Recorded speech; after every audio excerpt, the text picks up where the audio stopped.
पिछली वीडियो में हमने यूक्लिड विभाजन प्रमेयिका को जाना और अब हम इन सभी क्वेश्चंस को सॉल्व करेंगे जो कि यूक्लिड विभाजन प्रमेयिका पर ही आधारित हैं। इन सभी प्रश्नों को हल करने से पहले हम कुछ और जानकारियां भी इकट्ठी करेंगे जो इन प्रश्नों को हल करने में काफी मदद करेंगी। यहाँ 21 को 2 से भाग देंगे जो कि 10 बार में कटेगा और शेषफल 1 मिलेगा। इस भाग को एक समीकरण के रूप में भी लिखा जा सकता है। ये दोनों ही तरीके एक ही चीज को दर्शाते हैं अलग अलग रूप में। यहाँ हम 10 को q से बदल सकते हैं क्योंकि हमें इस 10 से कोई मतलब नहीं है। हमें सिर्फ यह देखना है कि हमने 21 को 2 से भाग दिया है और हमें शेषफल 1 मिला है। ठीक वैसे ही अगर हम 21 को 20 से बदल दें तो हमें शेषफल 0 मिलेगा। यानी हम 20 को 2q + 0 लिख सकते हैं। यहाँ भी q 10 के बराबर है। फिर से हम 123 लेंगे और इसे 2 से भाग देंगे तो भागफल 61 मिलेगा और शेषफल 1 मिलेगा। यानी हम 123 को 2q + 1 के रूप में लिख सकते हैं। अब की बार q का मान 61 होगा जिससे हमें कोई लेना देना नहीं है क्योंकि यहाँ हम कुछ और ही समझने की कोशिश कर रहे हैं। अब हम 77 88 लेंगे और फिर से 2 से भाग देने पर हमें भागफल 38 94 मिलेगा और शेषफल 0 मिलेगा। यानी 77 88 को 2q के रूप में लिख सकते हैं जहाँ q 38 94 है। इस तरह हम देखते हैं कि 364 एक सम संख्या है और जब इसे हम 2 से भाग देंगे तब इसे हम 2q के रूप में लिख सकते हैं। ठीक वैसे ही 579 विषम संख्या है और इसे जब 2 से भाग देंगे तो शेषफल 1 बचेगा। यानी इसे हम 2q + 1 के रूप में लिख सकते हैं। और इस तरह से हम कह सकते हैं कि कोई भी संख्या जिसे हम 2 से भाग देंगे उस संख्या को 2q या 2q + 1 के रूप में लिख सकते हैं जहाँ q कोई भी संख्या या पूर्णांक हो सकता है। यानी हम कह सकते हैं कि दुनिया में मौजूद सभी सम संख्याएं 2q के रूप में होती है तथा सभी विषम संख्याएं 2q + 1 के रूप की होती हैं। अब हम इसी संख्या को 3 से भाग देंगे और यह संख्या 3 से पूरी तरह से विभाजित हो जाएगी। हमें शेषफल 0 मिलेगा। इसे हम 3 × 25 96 + 0 भी लिख सकते हैं। फिर से हम 25 96 को q से बदल देंगे क्योंकि हम सिर्फ यह देखना चाहते हैं कि किसी भी संख्या को 3 से भाग देने पर वह संख्या किस किस रूप में हो सकती है। यानी पहला रूप 3q + 0 होगा। अब हम 77 88 को 77 89 लिखेंगे और अब 3 से भाग देने पर शेषफल 1 मिलेगा। यानी किसी संख्या को 3 से भाग देंगे तो वह संख्या 3q + 0 या 3q + 1 के रूप की हो सकती है। अब की बार हम 77 90 लेंगे। अब इसे 3 से भाग देने पर शेषफल 2 मिलेगा। यानी अब की बार हमें 3q + 2 मिलेगा। अब हम एक नंबर और बढ़ा देंगे और फिर से पूरी संख्या पूरी तरह से विभाजित हो जाएगी और हमें शेषफल 0 मिलेगा और भागफल में 1 जुट जाएगा और यहाँ 25 97 हो जाएगा। फिर से हमें इस संख्या से मतलब नहीं है। हम इसकी जगह q ले लेंगे और फिर से हमें 3q + 0 ही मिलेगा। यानी हम 77 91 को और आगे बढ़ाते जाएंगे और हमें ये तीनों रूप हर बार मिलते जाएंगे। यानी कोई भी संख्या जिसे हम 3 से विभाजित करेंगे वह 3q या 3q + 1 या 3q + 2 के रूप की होगी। यानी दुनिया में मौजूद सभी संख्याओं को 3q या 3q + 1 या 3q + 2 से दिखा सकते हैं। ठीक वैसे ही जब किसी संख्या को हम 4 से भाग देते हैं तो वह संख्या 4q या 4q + 1 या 4q + 2 या 4q + 3 के रूप की हो जाती है। यानी दुनिया में मौजूद सभी संख्याओं को हम इन चारों रूपों से दिखा सकते हैं। इस चीज को याद रखिएगा, इससे हमारे सारे प्रश्न बहुत ही आसान हो जाएंगे। पहले प्रश्न को देखते हैं। इससे पहले आप इस चीज पर थोड़ा ध्यान दें, ये सारी संख्याएं पूर्णांक है। यानी इसमें हमें 0 मिलेगा, ऋणात्मक पूर्णांक मिलेंगे और धनात्मक पूर्णांक मिलेंगे और ये सारी की सारी संख्याएं धनात्मक पूर्णांक है। और यहाँ आप एक चीज दिमाग में बैठा ले कि हम सब हर बार धनात्मक पूर्णांकों को ही अपने प्रश्नों को हल करने के लिए लेंगे, लेकिन इसका मतलब यह नहीं कि आप ऋणात्मक पूर्णांकों का इस्तेमाल नहीं कर सकते। आप धनात्मक और ऋणात्मक दोनों तरह के पूर्णांकों का इस्तेमाल यूक्लिड विभाजन प्रमेयिका को हल करने के लिए कर सकते हैं, लेकिन अपनी सुविधा के लिए हम धनात्मक पूर्णांकों को लेंगे क्योंकि इनका इस्तेमाल करना निगेटिव नंबर्स के इस्तेमाल करने से ज्यादा आसान होता है। अब सवाल को देखते हैं। सवाल यह है कि हर धनात्मक सम पूर्णांक 2q के रूप का होता है और हर धनात्मक विषम पूर्णांक 2q + 1 के रूप का होता है। हम मान लेंगे कि a कोई भी एक धनात्मक पूर्णांक है। यहाँ ध्यान दे, a ना ही सम है ना ही विषम है, बस यह एक पूर्णांक है जिसमें दोनों ही मौजूद है और हम a को 2 से भाग देंगे। अब कुछ बच्चों के दिमाग में यह सवाल आ रहा होगा कि हम 2 से ही भाग क्यों दे रहे हैं, हम 3 या 4 भी ले सकते हैं। तो जवाब है नहीं। यहाँ आप देख सकते हैं कि प्रश्न में हमें जिस रूप को सिद्ध करना है उसमें 2 मौजूद है, यानी 2 भाजक है जिससे हमें भाग देना है। इसलिए हम a को 2 से ही भाग देंगे। अब यूक्लिड विभाजन प्रमेयिका के अनुसार हम जब किसी संख्या a को किसी दूसरी संख्या यानी 2 से भाग देते हैं तो हमें 2 और संख्याएं मिलती हैं, जिसमें एक संख्या भागफल यानी q होती है और दूसरी संख्या शेषफल यानी r होती है। और इस चीज को हम a = 2q + r लिखते हैं, जिसमें q कोई भी पूर्णांक हो सकती है और शेषफल 0 के बराबर या बड़ा होता है और 2 से हमेशा छोटा होता है, यानी शेषफल r 0 या 1 होता है। और अभी अभी हमने यह जाना था कि 2 से भाग दी जाने वाली संख्याएं 2q या 2q + 1 के रूप की होती हैं। इस तरह से हमें 2 रूप मिलते हैं। जब हम शेषफल के जगह 0 लेते हैं तो हमें a = 2q मिलता है। अब हम जानते हैं कि q कोई भी पूर्णांक हो सकता है, यानी हम इसमें से किसी भी संख्या को q के जगह पर लिख सकते हैं। यहाँ 2 और q के बीच गुना है, हम q की जगह पर 1 को लेंगे और हमें 2 मिलेगा। फिर से q की जगह हम 2 लेंगे और हमें 4 मिलेगा। q की जगह 3 लेंगे और हमें 6 मिलेगा। और इस तरह हम देख सकते हैं कि 2q एक धनात्मक समपूर्णांक है, क्योंकि हम इसमें से कोई भी संख्या ले लें हर बार हमें समपूर्णांक ही मिलेगा। अब की बार हम r की जगह 1 को लेंगे, क्योंकि यही एक बचा हुआ दूसरा शेषफल है।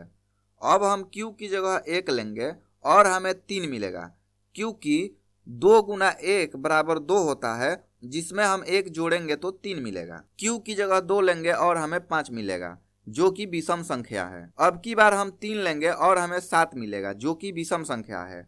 और इस प्रकार हम कह सकते हैं कि 2q + 1 एक धनात्मक विषम पूर्णांक है, जहां q कोई पूर्णांक है। इसलिए हम कह सकते हैं कि 2q एक धनात्मक समपूर्णांक है और 2q + 1 एक धनात्मक विषम पूर्णांक है। आपको अपने नोटबुक या कॉपी में इस पूरे के पूरे प्रक्रिया को लिखना है। आप चाहो तो हमने q की जगह जिन जिन संख्याओं को रखकर जांच किया था उस प्रक्रिया को भी लिख सकते हैं। बस यहाँ नीचे दिए गए संख्याओं को आंसर बुक में नहीं लिखना है, यह हमने समझने के लिए लिया था। अब दूसरे सवाल को देखते हैं। इसके लिए हम पहले सवाल के सभी चीजों को यहाँ लिखेंगे, बस आपको 2 की जगह 3 लिखना होगा, क्योंकि हमें प्रश्न में जिन रूपों को सिद्ध करना है उसमें 3 मौजूद है। यानी हम इस बार 3 से भाग देंगे और हम जैसे ही 3 से भाग देंगे हमें एक और शेषफल मिलेगा, यानी a को हम 3 रूपों में लिखेंगे, क्योंकि a एक धनात्मक पूर्णांक है और हमें इसी के रूपों का पता लगाना है। यहाँ हम शेषफल के जगह 0, 1 और 2 को लिखेंगे, यानी a एक धनात्मक पूर्णांक है जिसके सभी रूपों को हमने यहाँ लिख दिया है। और आप देख सकते हैं कि ये सभी रूप 3q या 3q + 1 या 3q + 2 के रूप में है। चलिए तीसरे सवाल को देखते हैं। हम बार बार लिखने से बचने के लिए पिछले सवाल के जवाब को उठाकर यहाँ लिख देंगे। हम इस बार फिर से सभी संख्याओं को बदलकर 4 लिखेंगे और हमें एक और नया शेषफल 3 मिलेगा, क्योंकि किसी भी संख्या को 4 से भाग देने पर हमें शेषफल 0, 1, 2 या 3 मिलता है, यानी हमें a के 4 रूप मिलेंगे और हम शेषफल के जगह बारी बारी से इन चारों शेषफलों को लिखेंगे। यहाँ 4q एक सम संख्या है, क्योंकि 4 एक सम संख्या है और इसमें हम चाहे किसी भी संख्या से गुणा करें हमें सम संख्या ही मिलेगा, चाहे q सम हो या विषम हो।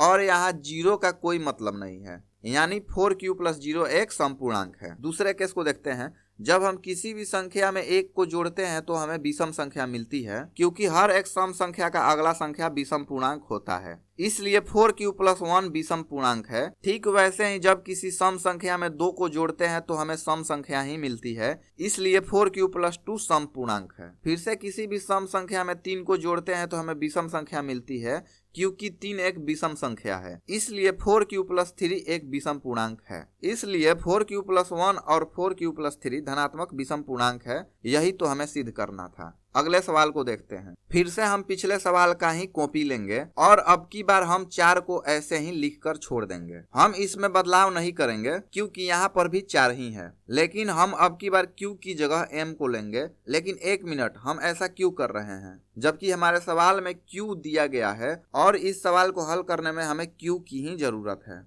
जवाब यह है कि हम यहाँ m ले ही इसलिए रहे हैं ताकि हमें q बाद में मिल सके। अब यहाँ ध्यान दे, ये वाला सवाल बाकी पिछले सवालों से बिल्कुल अलग है, यानी दिमाग से यह ख्याल निकाल दे कि हर बार हमें एक ही तरीके के सवाल मिलने वाले हैं। हम जैसे जैसे आगे बढ़ते जाएंगे सवाल कठिन होते चले जाएंगे, फिर भी हम q की जगह पर m क्यों ले रहे हैं। यहाँ m एक भागफल है और हम किसी भी वेरिएबल से भागफल को दिखा सकते हैं। यहाँ इस सवाल में बताई गई बातों को हम नज़रअंदाज करेंगे और हम सिर्फ यूक्लिड विभाजन प्रमेयिका के गुणों पर ध्यान देंगे और हम इस प्रमेयिका के हिसाब से किसी भी चर राशि को भागफल मान सकते हैं। a बराबर 4m प्लस r मिलता है।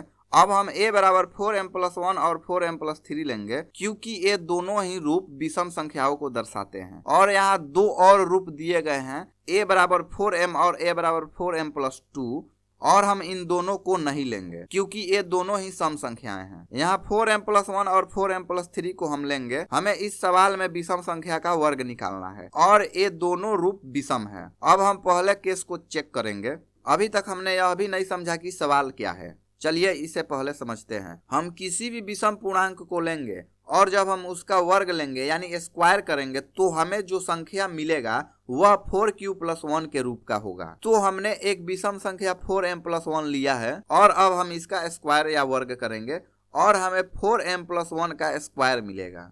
अब हम यहाँ a प्लस बी का होल स्क्वायर का फॉर्मूला लगाएंगे तो हमें a स्क्वायर बराबर 4m का होल स्क्वायर मिलेगा, b स्क्वायर बराबर 1 स्क्वायर मिलेगा तथा 2ab बराबर 2 इंटू 2m इंटू 1 मिलेगा। हम इसे आगे भी हल करेंगे और इसे एक ऑर्डर में सजाकर लिखेंगे। आशा करता हूँ कि यहाँ तक आपको समझ में आ गया होगा। अब सवाल में हमें प्लस 1 दिया गया है और यहाँ भी प्लस 1 है, लेकिन बाकी संख्याएं नहीं मिल रही हैं। लेकिन यहाँ जब आप ध्यान देंगे तो 16 को 4 गुना 4 और 8 को 4 गुना 2 लिख सकते हैं।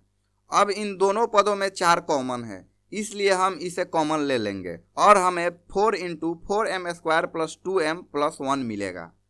अब यहाँ ध्यान दें, हमें दोनों जगह 4 मिल चुके हैं, हमें प्लस 1 भी मिल चुका है, लेकिन 4m स्क्वायर प्लस 2m अलग है। अब हम इस संख्या को थोड़ा प्रैक्टिकली समझेंगे। यहाँ सवाल में हमें एक विषम संख्या का वर्ग निकालना है। चलिए हम 5 को लेते हैं क्योंकि यह एक विषम पूर्णांक है।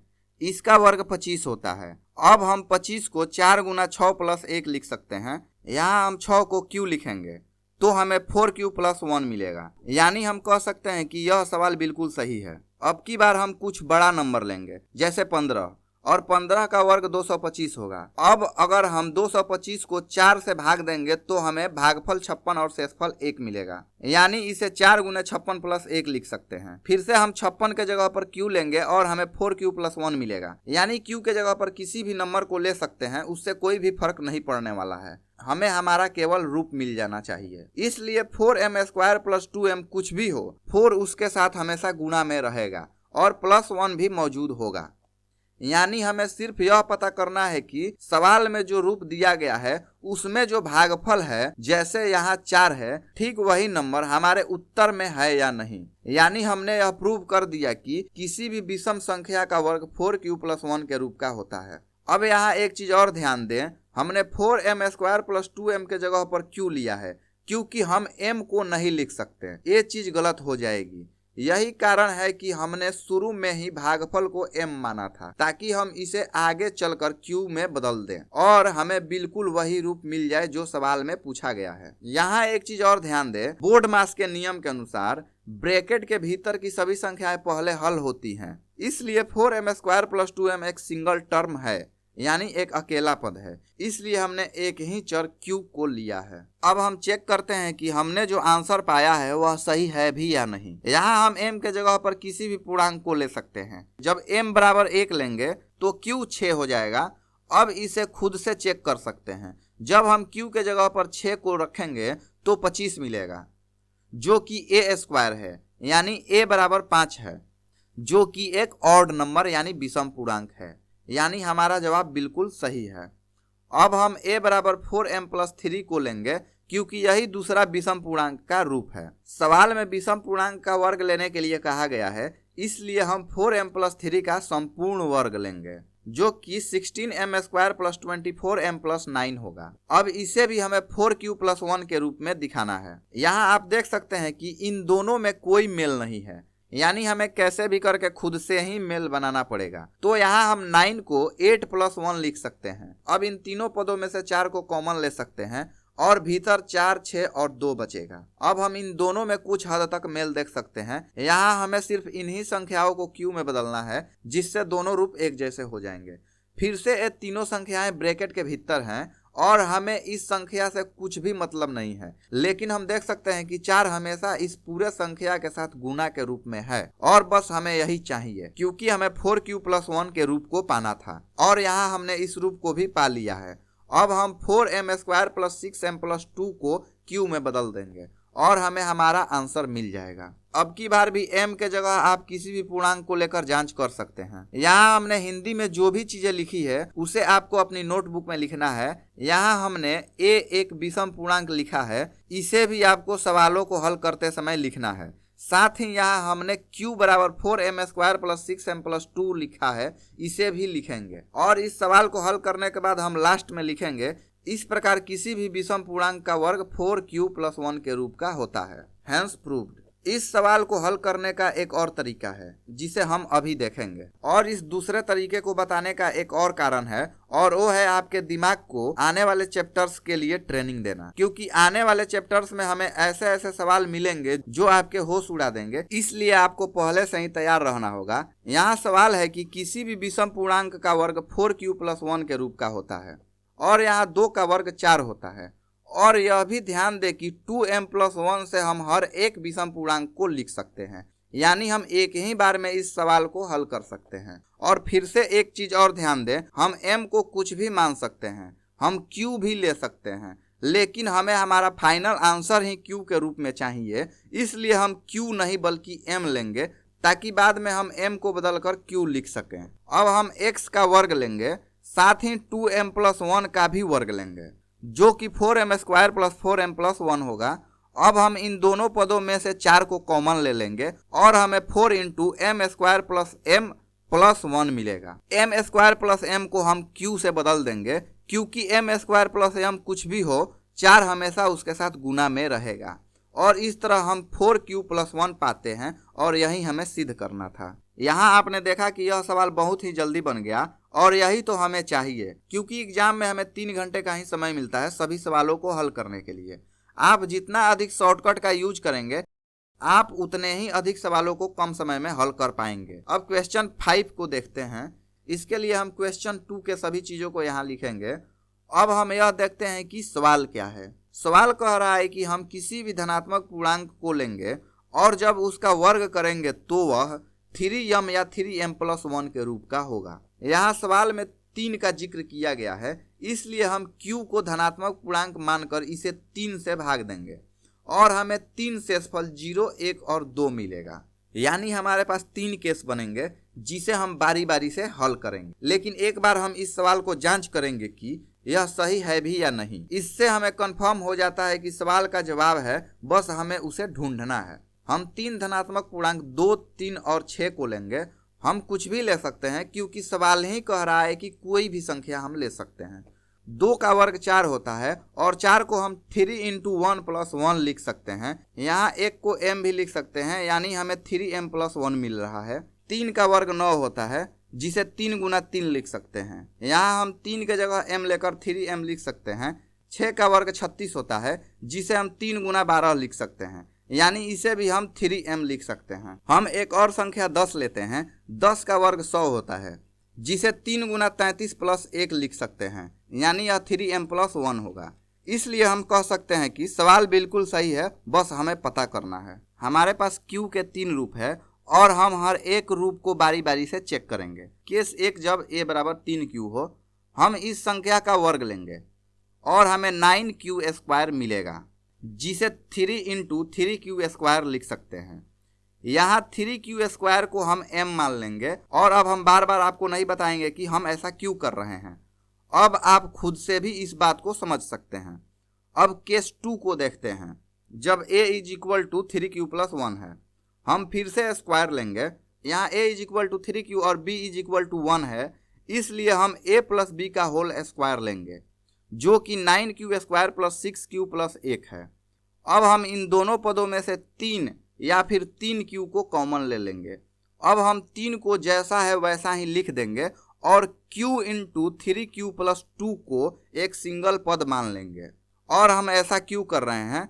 क्योंकि ये पूरा का पूरा पद चाहे कुछ भी हो, 3 हमेशा इसके साथ गुना में रहेगा। चलिए इसे हम m मान लेते हैं और हमें 3m+1 मिलेगा। जैसा कि आप देख सकते हैं केस 1 में 3m मिला है और केस 2 में 3m+1 मिला है, और यही तो हमें सिद्ध करना था। लेकिन हमने सिर्फ 2 ही केस को हल किया है, तीसरा केस अभी भी बाकी है।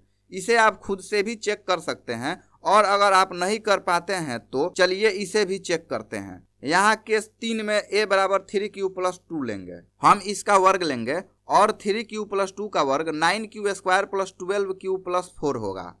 यहाँ 4 को 3+1 लिख सकते हैं। अब इन तीनों पदों में 3 कॉमन है, यानी हमें 3 × 3q² + 4q+1 मिलेगा और साथ में +1 मिलेगा। हम इस पूरे पद को m लिख सकते हैं और हमें 3m+1 मिलेगा, यानी तीनों केस में हमें 3m या 3m+1 ही मिल रहा है। अगले सवाल को देखते हैं।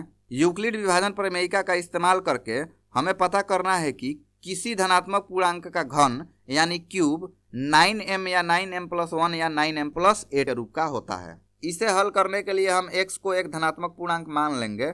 अब यहाँ आपके दिमाग में यह सवाल आ रहा होगा कि हमने m के जगह पर x क्यों लिखा है। घबराइए मत, m एक धनात्मक पूर्णांक है और q भी एक धनात्मक पूर्णांक है। हम किसी भी संख्या को लेकर जांच कर सकते हैं, और हमने यहाँ x इसलिए लिया है क्योंकि हमें x का घन निकालना है, और तब जाके आगे हम इसे m से बदल देंगे। लेकिन सवाल में तो 9 दिया गया है और हमने यहाँ x को 3 से भाग दे दिया है। यहाँ हम इस सवाल को हल करने के लिए 9 भी ले सकते हैं और बिल्कुल ले सकते हैं, लेकिन आपके पास 9 केस आ जाएंगे जिसको बारी बारी से चेक करना पड़ेगा और इसमें बहुत समय लगेगा। और जब हम 3 लेते हैं तो इसका मतलब यह नहीं है कि हम किसी भी धनात्मक पूर्णांक को छोड़कर चेक करेंगे, बल्कि हम सारी की सारी धनात्मक संख्याओं का घन 3 लेकर भी चेक कर सकते हैं, क्योंकि 3 से विभाजित होने वाली सभी संख्याओं के रूप को हमने यहाँ लिख कर ले लिया है, और हम इन तीनों रूपों से हर एक धनात्मक पूर्णांक को दिखा सकते हैं। फिर से एक सवाल और आ रहा होगा, हम यहाँ क्यों ले रहे हैं। हमारे आंसर में तो m दिया गया है, तो जवाब है कि हम जब q का घन लेंगे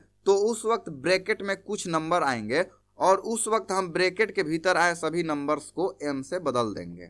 चलिए केस 1 को देखते हैं। जब x बराबर 3q है, इसमें हम x का घन लेंगे, साथ ही हमें 3q का भी घन लेना होगा।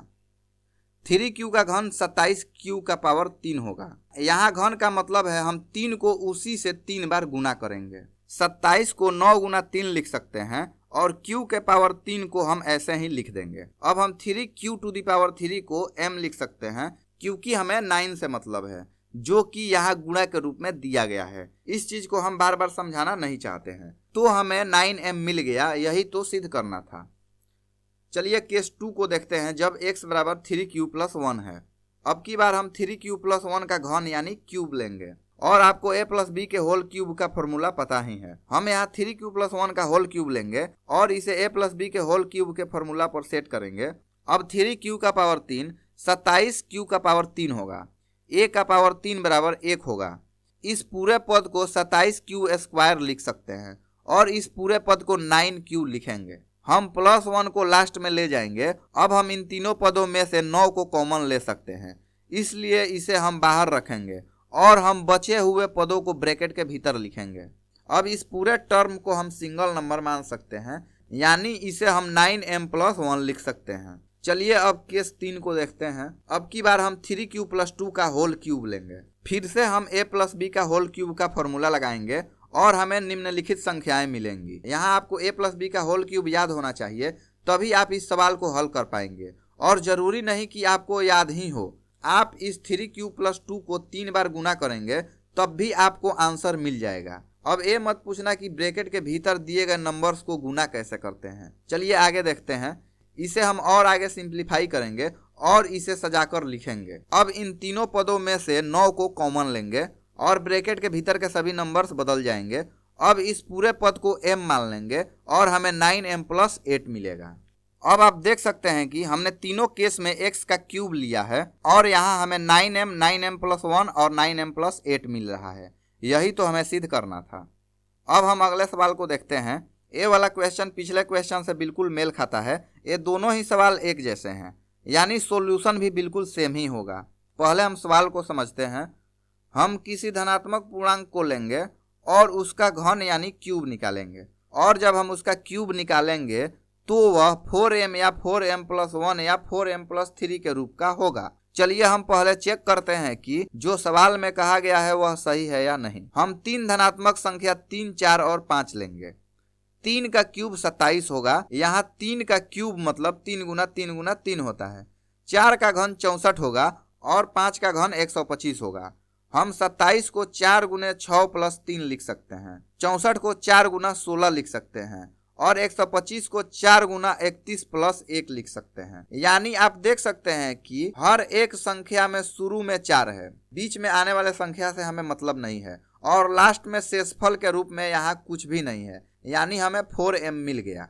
फिर यहाँ +3 है यानी हमें 4m + 3 मिल गया और यहाँ +1 है यानी 4m + 1 मिल गया। यानी हम इस सवाल को सभी नंबर्स के लिए सिद्ध कर सकते हैं। चलिए मान लेते हैं कि x एक धनात्मक पूर्णांक है जिसे हम 4 से भाग देंगे। अब जैसे ही हम 4 से भाग देंगे हमारे पास x के 4 रूप मिलेंगे और हम इन चारों रूपों को बारी बारी से चेक करेंगे। और याद रखें कि हमें यहाँ क्यूब ही लेना है ताकि बाद में हम जब इस पूरे संख्या का क्यूब निकालेंगे तो हम इसे m से बदल देंगे और हमें हमारा आंसर बिल्कुल वैसा ही मिल जाएगा। अब यहाँ एक चीज और आपके दिमाग में आ रही होगी कि हम सब x को 4 से भाग क्यों दे रहे हैं, हमें इसे 2 से भाग देना चाहिए। इससे हमारे पास 2 ही रूप मिलेंगे। 4 से भाग देने पर 4 रूप मिल रहे हैं और 2 का क्यूब लेने पर भी 8 होता है जिसमें 4 तो मौजूद ही है, यानी हमें हमारा आंसर जल्दी मिल जाएगा। तो बात यह है कि हम 2 नहीं ले सकते, बिल्कुल भी नहीं ले सकते। पिछले वाले क्वेश्चन में 9 दिया गया था लेकिन फिर भी हमने 3 से ही भाग दिया था और हमें हमारा जवाब मिल गया था। अब की बार 4 दिया गया है और 2 लेकर भी जवाब लाया जा सकता है बिल्कुल पिछली बार की तरह, लेकिन ऐसा नहीं होगा। यहाँ ध्यान दे, जब हम 2 लेंगे तो हमारे पास 2 ही रूप 2q और 2q + 1 मिलेंगे, यानी हम इस बार 2 केस का जांच करेंगे। लेकिन हमें क्वेश्चन में ऑलरेडी 3 रूप दिए गए हैं जो सिद्ध करने हैं, यानी हम 2 लेकर इस सवाल को पूरी तरह से सिद्ध नहीं कर पाएंगे, इसलिए इस बार हम 4 को लेंगे। अब आगे आप इस सवाल को खुद से सॉल्व करेंगे जैसा कि हमने पिछले सवाल को हल किया था। इस वीडियो को यहीं खत्म करते हैं, अगली वीडियो में हम बाकी बचे हुए सवालों को हल करेंगे।